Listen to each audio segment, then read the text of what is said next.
Bien, mis hermanos, hoy entonces nos toca el Salmo 90.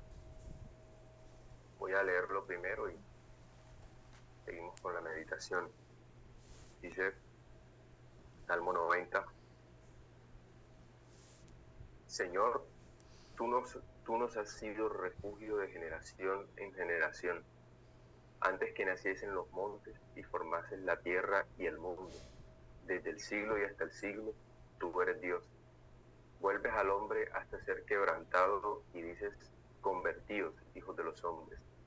Porque 1000 años delante de tus ojos son como el día de ayer que pasó y como una de las vigilias de la noche. Los arrebatas como con torrentes de agua, son como sueños, como la hierba que crece en la mañana. En la mañana florece y crece, a la tarde es cortada y se seca, porque con tu furor somos consumidos y con tu ira somos turbados. Pusiste nuestras maldades delante de ti, nuestros hierros a la luz de tu rostro, porque todos nuestros días declinan a causa de tu ira. Acabamos nuestros años como un pensamiento. Los días de nuestra edad son 70 años, y si en los más robustos son 80 años, con todo su fortaleza es molestia y trabajo, porque pronto pasan y volamos. ¿Quién conoce el poder de tu ira y tu indignación según que debe ser temido? Enséñanos de tal modo a contar nuestros días que traigamos al corazón sabiduría. Vuélvete, oh Jehová, ¿hasta cuándo? Y aplácate para con tu siervo. De mañana sácianos de tu misericordia y cantaremos y nos alegraremos todos nuestros días. Alégranos conforme a los días que nos afligiste y los años en que vimos el mal. Aparezca en tus siervos tu obra y tu gloria sobre tus hijos. Sea la luz de Jehová nuestro Dios sobre nosotros, y la obra de nuestras manos confirma sobre nosotros. Sí, la obra de nuestras manos confirma. Bien, no he podido como encontrar alguna pista de en qué momento se escribió este salmo o en qué contexto se pudo haber escrito el salmo, pero parece que se escribió en un momento en el que el pecado de Israel fue tanto que Dios le da la espalda al pueblo, por decirlo así. El Salmo dice, pusiste nuestras maldades delante de ti, y después dice, vuélvete, oh Jehová, en el versículo 13. Pero sea cual sea el contexto de este Salmo, lo cierto es que estamos frente a una oración de Moisés, y esta es una oración que nos enseña también a nosotros cómo es que debemos elevar correctamente nuestras palabras hacia Dios. El Salmo inicia en lo que se llama el versículo 0, dice oración de Moisés, varón de Dios. Así que estamos frente a las palabras que fluyen de un siervo de Dios que llegan a los oídos de su Señor. Y antes de considerar el Salmo como tal, debo decir que la oración de un siervo de Dios es una oración que siempre está llena de humildad. Nosotros vamos a ver a lo largo de este Salmo que la actitud de Moisés al orar es una actitud de un corazón verdaderamente humilde ante el Señor. Y de hecho esta actitud de humildad es esencial al momento de pretender elevar unas palabras hacia Dios. Por lo menos, si nosotros miramos la oración de aquel fariseo orgulloso, la Escritura dice que puesto en pie oraba consigo mismo. Y Proverbios dice, Jehová está lejos de los impíos, pero oye la oración de los justos.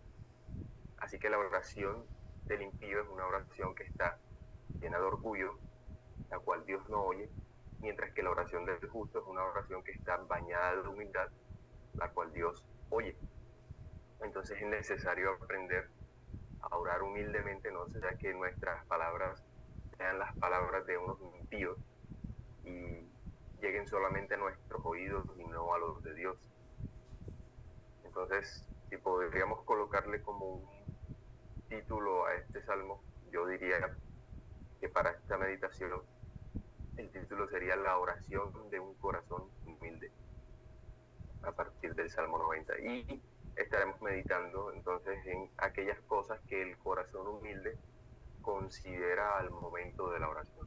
Lo primero es que el corazón humilde considera la inmortalidad de Dios al momento de orar. En que el versículo 2 de este Salmo 90 dice: antes que naciesen los montes y formases la tierra y el mundo, desde el siglo y hasta el siglo, tú eres Dios. Y esta inmortalidad, cuando el Salmo dice desde el siglo y hasta el siglo tú eres Dios, esta inmortalidad podría también traducirse en un reconocimiento profundo de la suficiencia que hay en Dios en sí mismo, o lo que también se conoce como la aceidad de Dios. Que Él sea desde antes de la creación, desde la eternidad y hasta la eternidad, implica entonces que Él no depende de absolutamente nada de lo creado, es suficiente en sí mismo. Y si alguien conoce el significado de esto es precisamente Moisés. Él mismo escuchó a Dios de la higuera decir: yo soy el que soy. Pero la inmortalidad de Dios también implica que Él es supremo, que es omnipotente. Noten que Apocalipsis une la inmortalidad de Cristo con su omnipotencia. Dice: yo soy el alfa y el omega, el principio y el fin. Ahí está su inmortalidad. Y luego dice: el que es, que era y que ha de venir, el todopoderoso. Entonces se une la inmortalidad de Cristo con su omnipotencia, el todopoderoso. Y también se une su inmortalidad con la autoridad incluso sobre la muerte. Dice: y tengo las llaves de la muerte y del Hades, en Apocalipsis 1:18. También esa autoridad es, digamos, está implícita cuando el mismo Señor manda que se escriba unas cartas a las iglesias. Dice: yo soy el alfa y la omega, el primero y el último, inmortalidad. Escribe en un libro lo que ves y envíalo a las 7 iglesias que están en Asia. Así que el hecho de que Dios sea inmortal desde la eternidad y hasta la eternidad implica que Él es suficiente en sí mismo, pero también que Él es supremo, que es omnipotente y que es rey. Y un corazón humilde que se dirige a Dios considera estas cosas, considera la inmortalidad de Dios. Así que al momento de la oración nosotros deberíamos preguntarnos si es que en realidad estamos siendo conscientes de que estamos dirigiendo nuestras palabras a alguien a quien nosotros no podemos añadir nada, a alguien a quien nosotros no podemos hacer cambiar de opinión, no podemos manipular. Es alguien que está sobre nosotros y que incluso tiene autoridad sobre nosotros. Entonces somos conscientes en realidad de eso al momento de dirigir nuestras oraciones al Señor. Nosotros, al considerar esas cosas, es imposible, a menos que tengamos un corazón muy duro, es imposible que el corazón no se derrita de humildad. Incluso el mismo Señor encarnado, siendo hijo, pero Dios, oró también de esta manera. Él dijo: no se haga mi voluntad, sino la tuya, reconociendo la autoridad que tenía su Padre. Entonces, a menos que nuestros corazones sean demasiado duros, no podríamos pasar por alto la inmortalidad de Dios y al mismo tiempo que el corazón no se derrita en humildad al momento de orar. Así que lo primero que considera un corazón humilde, el corazón del justo en la oración, es que está dirigiendo sus palabras a alguien supremo, inmortal. Pero lo segundo es que considera su propia mortalidad. O sea, después de mirar entonces la inmortalidad de Dios, voltea sus ojos hacia su propio corazón y considera su mortalidad. El salmista dice: vuelves al hombre hasta ser quebrantado. En el versículo 3, los arrebata, son como sueños, como hierba. En la mañana florece y crece, y a la tarde es cortada y se seca. Todos nuestros días declinan a causa de tu ira. Los días pronto pasan y volamos. Entonces Dios es inmortal, pero el hombre es mortal. Él es todopoderoso, pero el hombre es débil. Y cabe resaltar la manera en la que el salmista habla de su propia mortalidad o de la mortalidad de todos los hombres. Si se dan cuenta, el salmista siempre habla de la mortalidad del hombre en relación con la inmortalidad de Dios. Él no solamente dice de manera general que el hombre es arrebatado, sino que dice que Dios los arrebata. Tampoco dice que los días del hombre declinan solo, sino que dice que los días del hombre declinan a causa de la ira de ese Dios inmortal. Entonces, toda la mortalidad del hombre siempre es considerada por el salmista a la luz de la inmortalidad de Dios y del ejercicio de su supremacía. Y nuestra mortalidad debe ser considerada no como algo aislado, sino siempre a la luz de esa inmortalidad de Dios. Y un corazón humilde considera su propia mortalidad así. Siempre se considera como alguien que está sobre las manos de su creador y aparte de eso, sobre las manos de un creador supremo, siendo uno muy débil y mortal. Entonces, hasta ahora, un corazón humilde considera la inmortalidad de Dios, pero también considera su propia mortalidad. Pero en tercer lugar, también considera la santidad de Dios. El salmista dice: pusiste nuestras maldades delante de ti, nuestros hierros a la luz de tu rostro. También dice en el versículo 11: ¿quién conoce el poder de tu ira y tu indignación según que debe ser temido? Entonces él considera en su oración que las maldades del hombre son cometidas frente al rostro de Dios y que tal cosa genera indignación en Dios. Habacuc 1, versículos 12 y 13 dice: ¿no eres tú desde el principio, oh Jehová, Dios mío, santo mío? Muy limpio eres de ojos para ver el mal, ni puedes ver el agravio. Entonces Dios es sumamente puro y Él no puede tolerar el mal en ninguna de sus manifestaciones, por más mínima que sea, entre comillas, esa transgresión. Y un corazón que ora en humildad siempre considera la santidad de Dios y la pureza de Dios. Al mismo tiempo, considera en cuarto lugar su pecaminosidad. Entonces, considera la inmortalidad de Dios, considera su propia mortalidad, considera también la santidad y la pureza que hay en Dios, y ahora considera su pecaminosidad. Mira hacia Dios y se mira a sí mismo. El salmista dice: pusiste nuestras maldades delante de ti. Y él dice nuestras maldades. O sea, que se incluye en esa expresión reconociéndose como un transgresor. Y dice: nuestros días declinan a causa de tu ira. Entonces se reconoce como un transgresor, pero también reconoce que esos pecados producen ira en Dios, no son del agrado de Dios. Él reconoce su pecaminosidad ante la santidad de Dios. Así que el tipo de oraciones que considera estas cosas, la inmortalidad de Dios, su propia mortalidad, o en resumen, la posición de Dios y la posición del hombre, el corazón que se apropia de estas cosas, que medita profundamente en estas cosas, siempre va a ser llevado, si el Señor bendice esa oración, a dirigir palabras a Dios con humildad. Y ese son el tipo de oraciones que Dios escucha, de las oraciones de las que Dios se agrada. Una oración que carezca de un profundo entendimiento de la posición que Dios tiene y de la posición que el hombre mismo tiene, esa va a ser una oración que fluye de un corazón de piedra y no va a ser una oración que llegue al cielo.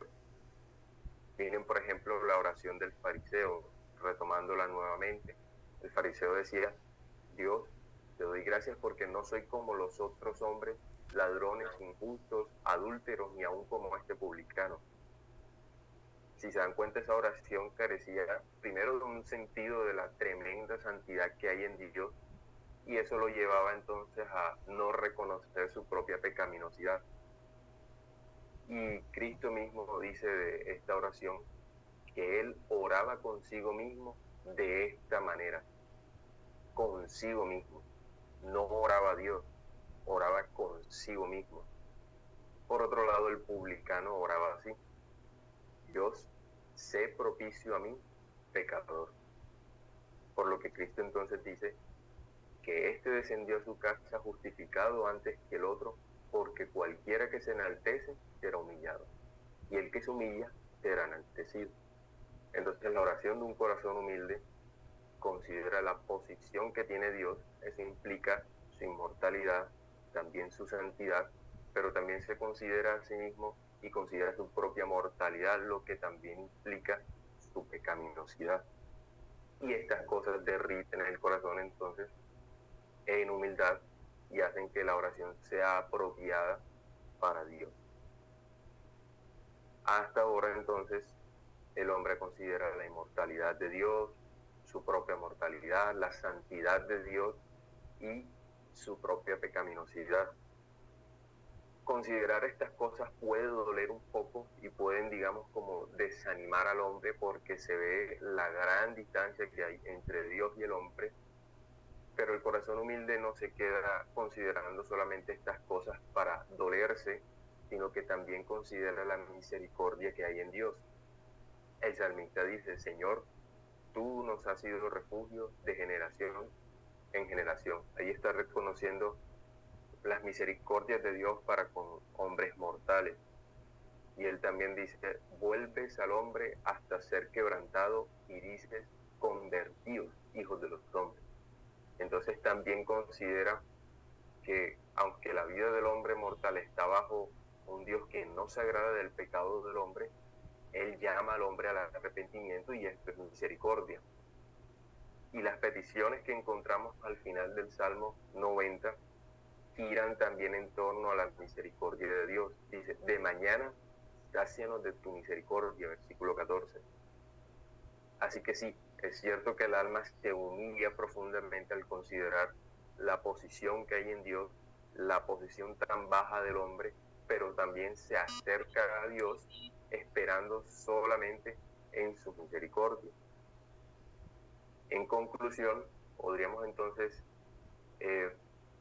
meditar a partir de este salmo que la oración de un corazón humilde considera al menos 5 cosas: la inmortalidad de Dios, la mortalidad del hombre mismo, también la santidad de Dios, la pecaminosidad del hombre mismo y por último las misericordias de Dios.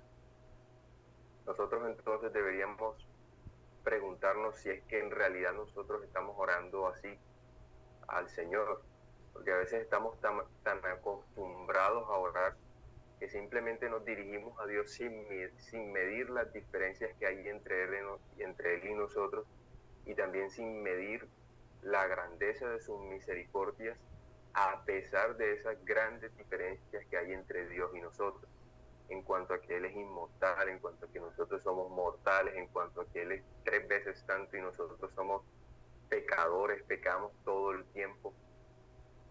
Y considerando estas cosas, entonces una oración podría ser un poco más apropiada hacia el Señor. Nosotros sabemos que es por la sangre de Cristo que una oración puede ser aceptada ante Él, ante el trono de su gracia, pero precisamente la sangre de Cristo que es derramada sobre el corazón de una persona hace que esa persona sea siempre humilde y dirija sus palabras al Señor reconociendo eh, la supremacía de Dios y su propia mortalidad.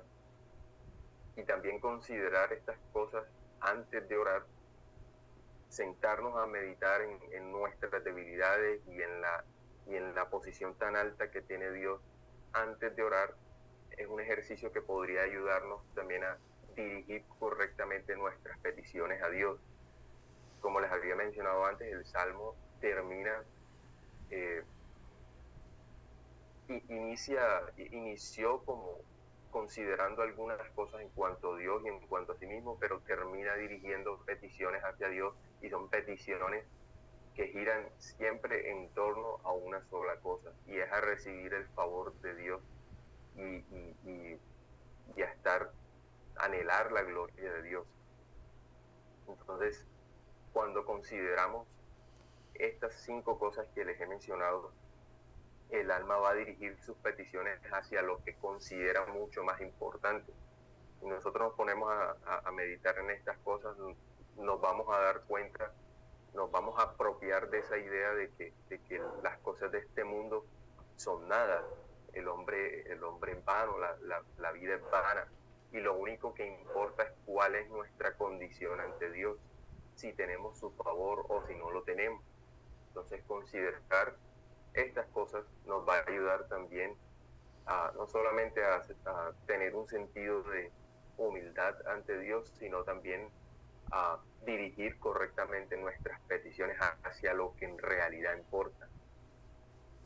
Así que, mis hermanos, esa es la oración de un corazón humilde. Quisiera que en realidad meditemos en eso a lo largo del día y que podamos tener ese profundo sentido de humildad, que no oremos como por rutina, sino que en realidad sea con un sentido de que Dios es superior a nosotros, que nosotros estamos en sus manos, que Él tiene autoridad sobre nuestras vidas y que con todo y eso tiene misericordia de nosotros a pesar de nuestros pecados.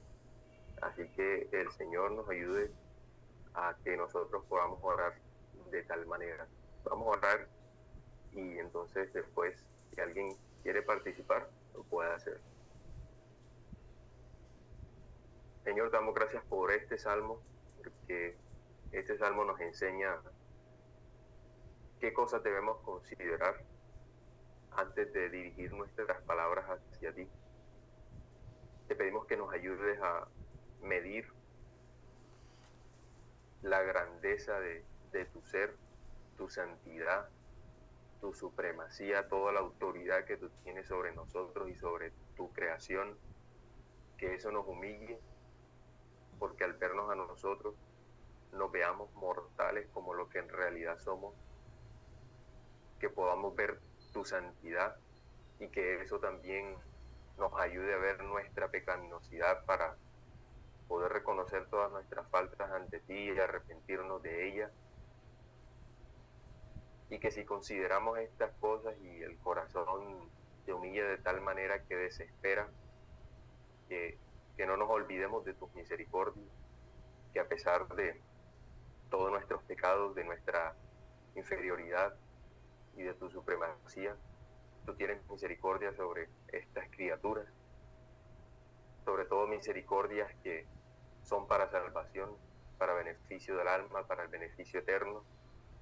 Te damos gracias por esas cosas y te pedimos que nos ayudes a meditar en ellas, a no dirigir oraciones hacia ti con orgullo, sino que sean oraciones apropiadas y con peticiones que giren en torno a lo que en realidad importa, que son las cosas del alma. En el nombre de Jesús te oramos y te damos gracias. Amén. Muchas gracias, Kevin. Muchas gracias por guiarnos en la meditación de este salmo, y quisiera llamar la atención sobre el versículo 12 que tú lo citaste varias veces, que hace parte del bloque que presentabas como las peticiones. Enséñanos de tal modo a contar nuestros días que traigamos al corazón su sabiduría. Creo que el salmista, Moisés, en este caso, es consciente que todas estas cosas que él está diciendo en el Salmo no provienen de él, sino que son enseñadas por Dios. Y, o sea, somos propensos a olvidar esto que nos has enseñado, Kevin, de la grandeza de Dios, de nuestra posición delante de Él, tu santidad, nuestra condición de pecadores. Y tenemos que clamarle al Señor, pedirle que nos enseñe esto cada día. Y creo que el propósito de este versículo está allí, en que sea esto diario, de tal manera que seamos sabios al conducirnos. No podemos olvidar ni un solo día quién es Dios, quiénes somos nosotros y su misericordia. Muchas gracias. Así es, pastor.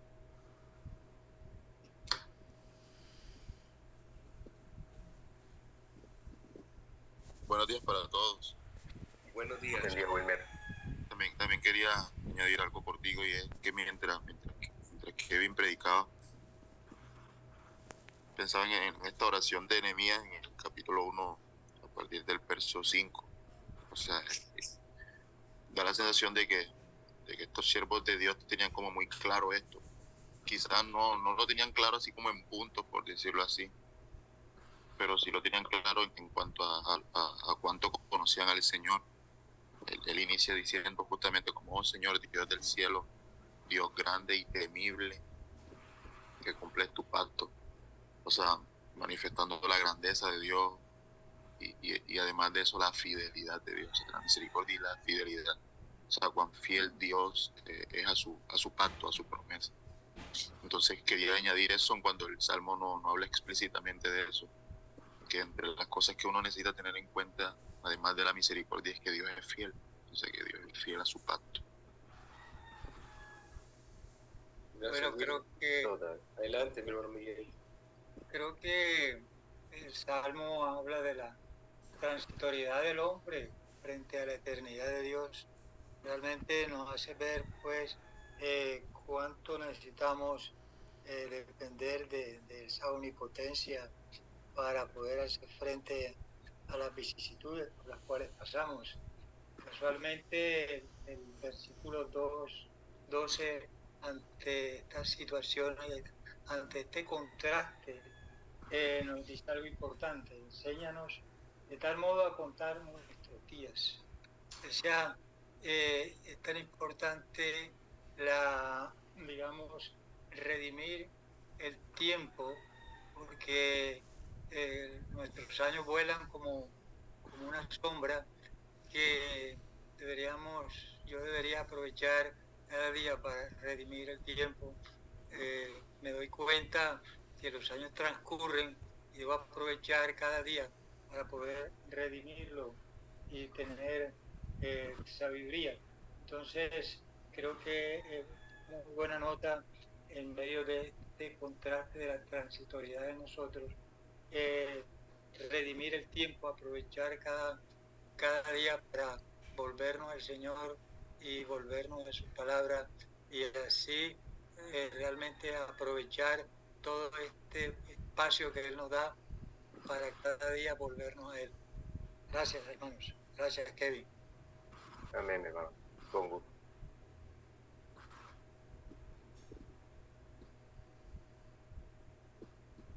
Bien, mis hermanos, agradecidos estamos entonces con el Señor de recordarnos una vez más su posición y la nuestra en este texto, que hagamos nuestra estas peticiones que hace Cristo. Muchas gracias, Kevin. Muchas gracias y feliz día para todos los hermanos.